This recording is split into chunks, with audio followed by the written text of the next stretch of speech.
আজকে সারা পশ্চিমবাংলায় আইসিডিসির যে অবস্থা হয়ে আছে, শোচনীয় অবস্থা। আজকে যেখানে তৃণমূলের কাটমানি পাওয়া যাচ্ছে, যেখানে কাটমানি হচ্ছে না সেখানে অবস্থা খারাপ, যেখানে কাটমানি পাওয়া যায় সেখানে অবস্থা একটু ভালো আছে। আজকে সারা পশ্চিমবাংলায় এমন অবস্থা হয়ে আছে যে এই শাসক দলকে থাকার কোনো যোগ্য নাই এখানে। একে কত তাড়াতাড়ি এখান থেকে বিদায় দিয়ে দেওয়া হোক, তাহলে জনসাধারণের কল্যাণ হবে। আজকে আইসিডিএস থেকে নিয়ে সব কিছুতে এমন অবস্থা হয়ে আছে যে এই সরকার খালি কাটমানি ছাড়া কোনো কাজ করছে না। কাটমানি হচ্ছে এদের মূল মন্ত্র কাটমানি, কাটা এটা কোনো কাজ করে না। আজকে শুধু আইসিডিএস এর অবস্থা খারাপ না, আজকে আইসিডিএস এর সঙ্গে সঙ্গে বাচ্চাদেরকে যে খাওয়া দেওয়া হচ্ছে, সম্পূর্ণ খাওয়া নিম্নমানের খাওয়া, সঠিকভাবে খাওয়া দেওয়া হচ্ছে না। যেখানে 200 জনের খাওয়া তৈরি হচ্ছে সেখানে 100 জনই নাই। এটা তদন্ত করবে কে? সব তো কাটমানি চলে যাচ্ছে, ভাগাভাগিতে। তদন্ত করনেওয়ালা কোনো লোক নাই। আজকে যদি সব জায়গায় যদি বায়োমেট্রিক হয়ে যায় তাহলে এই চুরিটা বন্ধ হয়ে যাবে। কিন্তু তৃণমূল সরকার এটা করবে না। এটা যদি করে দেয় তাহলে ওদের কেটাররা কেউ থাকবে না, টিএমসি হয়ে কেউ কাজ করবে না। তো সব যে কাটমানির টাকাটা পার্টি অফিসে চলে যাচ্ছে। আজকে দিদিও বলেছে যে 25% রেখে 75% আমাকে দিয়ে দাও। তা সব তো 75% টাকাটা পার্টি ফান্ডে চলে যাচ্ছে। জনসাধারণ বুঝতে পেরেছে এই সরকার আর বেশি দিন থাকবে না। 2026-এ আমাদের একটাই যে এই ঘরটা, মানে আমরা যখন আসছি খিচুড়ি নিতে তখন নিজে থেকে বালু খুলে খুলে পড়ে যাচ্ছে। এবার আমরা বাচ্চা কাচ্চা যে নিয়ে বসে আছি, কোন সময় যদি ছাদ থেকে ভেঙে পড়ে যায় দায়িত্ব কে নিবে? ওটা তো বিডিও অফিসের নিবে না, বা পঞ্চায়েত নিবে না, কেউ তো নিবে না। কি সরকার নিবে? সরকারও তো নিবে না। তা আমরা চাই যে এই ঘরটা যেন পুরো নয়, আবার যেন হয়। কবে থেকে এই সমস্যার মুখে পড়ছেন? সমস্যা হয় 1-2 বছর থেকেই। কবে কাউকে জানিয়েছেন কোথাও? হ্যাঁ, আমরা জানিয়েছি, বিডিও অফিসে অ্যাপ্লাই করেছিলেন দিদিমণি, তো হচ্ছে এখনো কিছু আসে, মানে উত্তরে দেননি। কি চাইছেন আপনারা? আমরা চাইছি যে ঘরটা যেন আবার হয়। আপনার নাম? আমার নাম বন্দনা ওরাও।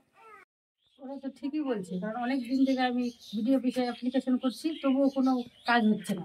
প্রধানকে জানিয়েছি, তবুও কোনো কাজ হচ্ছে না। ওরা তো ঠিকই বলছে, এখানে এসে বসে থাকছে, কত অসুবিধা। উপর থেকে সিমেন্ট পড়ে যাচ্ছে, বাচ্চাদের প্রাণের ঝুঁকি আছে, যদি কেউ কিছু হয়ে যায় তাহলে কি বিডিও অফিস দায়ী নেবে? ওরা তো ঠিকই বলছে। আপনি বিডিও সাহেবকে বা সিডিপিও সাহেবকে জানিয়েছেন? হ্যাঁ, সবাইকে তো জানিয়েছি। 2বার করে সেন্টারে মাপজোক করে নিয়ে গেল, কিন্তু কোনো কাজ হলো না। কি বলছে তারা? তারা তো শুধু মাপজোক করে নিয়ে যায়, কিন্তু কিছু বলে না। এবার পরে যে করবে কি করবে না সেটাও তো জানাচ্ছে না। কতটা ভয়ে আছেন আপনি? খুব ভয় আছে। উপর থেকে তো ছাদ তো সবসময় যে কোনো সময় ভেঙে পড়ে যেতে পারে। জানালাগুলো খুলে গেছে, তারপর উপর থেকে ইট পড়ে যাচ্ছে, ভেন্টিলেশন কোনোদিন খুলে পড়ে যাচ্ছে। আপনি কি চাইছেন আপনার? আমিও চাইছি এদের সঙ্গে যেন সেন্টারটা আবার নতুন করে করা হোক। আপনার নাম? সীমা মণ্ডল। এটা কোন সেন্টার? এটা টুকুপাড়া।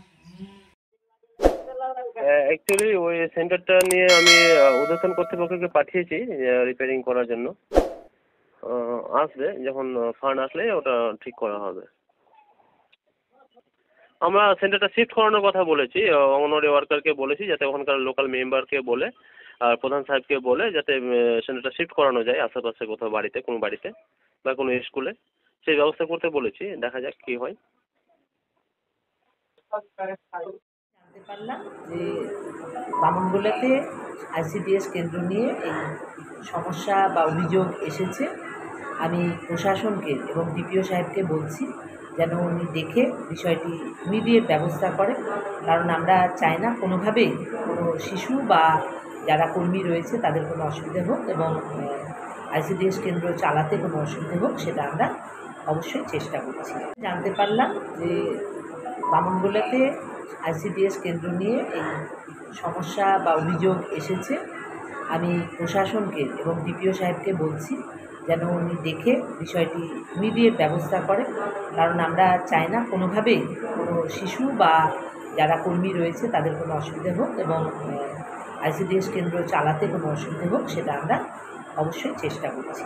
আপনারা দেখছেন 24 ঘন্টা ইন্ডিয়া টিভি, সর্বদা সবার পাশে সবার মাঝে। আজ এ পর্যন্ত। সঙ্গে রাখুন 24 ঘন্টা ইন্ডিয়া টিভি। দেখতে থাকুন সব জেলার সব খবর সবার আগে 24 ঘন্টা ইন্ডিয়া টিভির পর্দায়। নমস্কার।